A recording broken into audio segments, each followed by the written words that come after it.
Hello, my name is Peter Parf. Welcome to the new Brit workshop. This is another of my workshop notes videos, and in it I'll be addressing questions that you have put to me. And we're going to be covering questions about Parf hats, which you may remember, the earthing on the dust hub, and I want to remind you about getting plans. They're available and they're free of charge.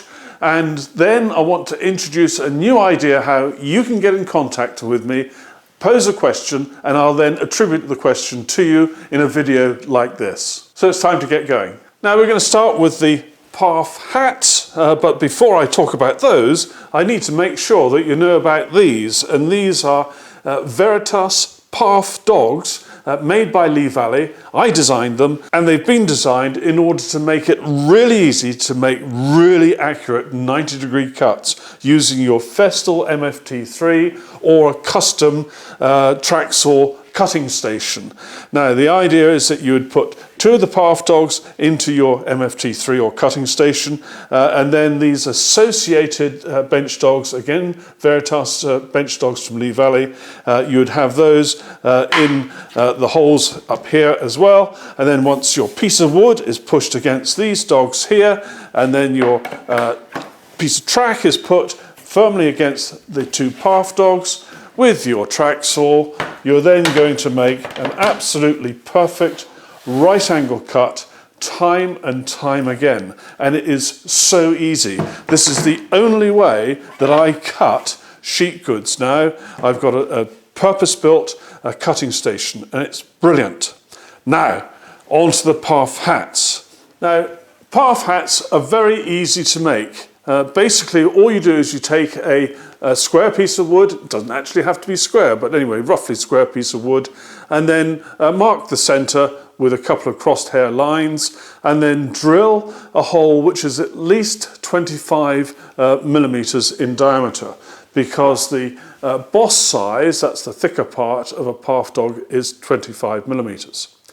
Then after you've drilled the big hole, and it could be a 28 millimeter hole if you wished in order to give clearance, and that's what I've done here, you then continue boring downwards with a 20 millimeter hole. And so you end up with something like that.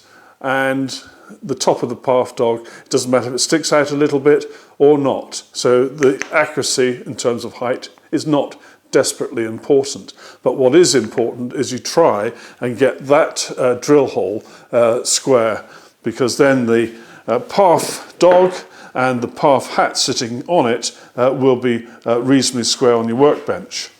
Then the idea is that if you've got to do, say, some repeated operations using the domino machine or something like that, you can use a couple of Parf hats and then put those in the bench and put your piece of wood against there, and then you're able to do whatever the operations are. And the beauty of this is that you won't be bruising the wood by pushing hard against something relatively small, like the curved surface of a Parf dog. So that helps to protect your precious wood that you've planed up and you've made nice. Now, the reason they start to become quite useful is just imagine we're trying to put a domino slot in the end here. And if I were to push against here, then it would want to do that. Well, with the Parf hat, you can do this. And you're pushing against there with no problem at all. And you want to then do the one at the other end. So there you go. So it's quite a flexible way of holding wood whilst you're doing things like domino cuts. Now, sometimes you want to be doing your domino work or whatever it might be with the edge of a board hanging over the side of the workbench. Well, again, you can use a couple of the Parf hats like so. And now you can do your domino work knowing that everything is going to be held. Alternatively, if you feel rather excited about these things, you can make up slightly bigger Parf hat type things. Now, this is an old piece of wood. It's got some domino holes in. Here we go, two Parf dogs like so. And now I can put this in and it fits perfectly. and away I go doing whatever work it is. Now you may think, well, why go to this bother just for one piece of wood? Well, it's really if you've got 20 or 30 to do. So you're in there, you do your domino cut, move on, get the next one in, and you'll find it really useful. And of course you could go and make up a bigger one like this one, and then you can use it like so. And again, ignore these extra cutouts. These are left over from previous demonstrations.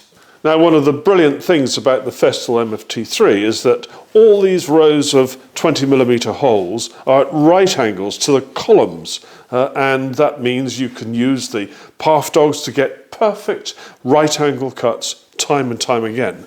Let me just show you. And I'll bring you in nice and close, and look, there we go, perfect right angle. And just to prove the point, I'll turn that round, and there we have a perfect right angle. And if you're setting up your own cutting station like this one, then you've got to ensure that all the rows and columns of holes are absolutely at right angles. And let me just give you a quick illustration of that.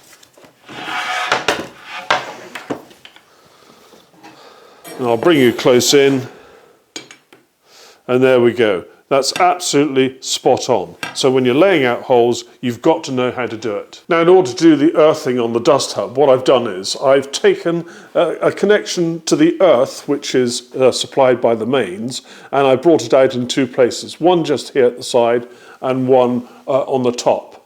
And then to that, I've connected a copper wire, which I spiraled around the plastic tubing. And I've done this all the way along its length. And I've continued that on the other side down towards the extractor.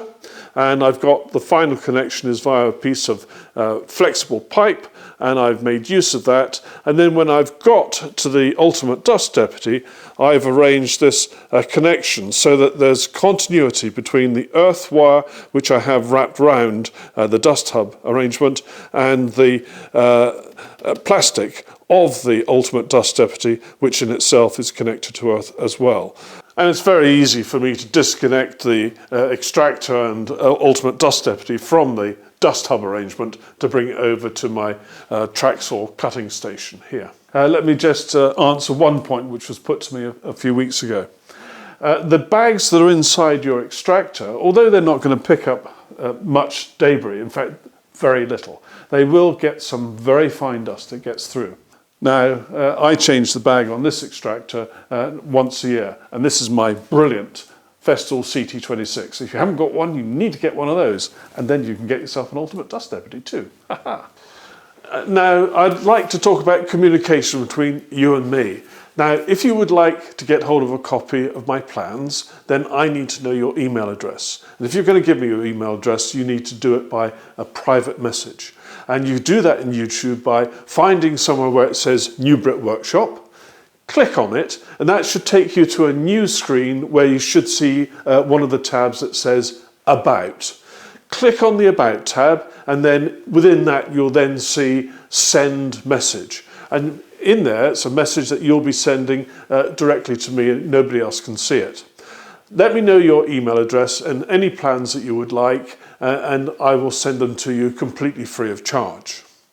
Now, I've got a new idea, and it's all about communication again between you and me, that if you would like to ask a question that gets answered in one of these workshop notes videos, then use the same method, send me a private message, and ask your question, and I need to know just a tiny bit about you. Perhaps either the town, the city, or the state, and certainly the country where you are, and whatever name that you're happy for me to refer to you as in the workshop notes video. So it might be, and I've got a question from Brian, who's in Cincinnati, or a question from Fred, who's in Moscow, wherever it might be, just so I can then introduce the question that you've asked. And I think then it would be nice to attribute it to you.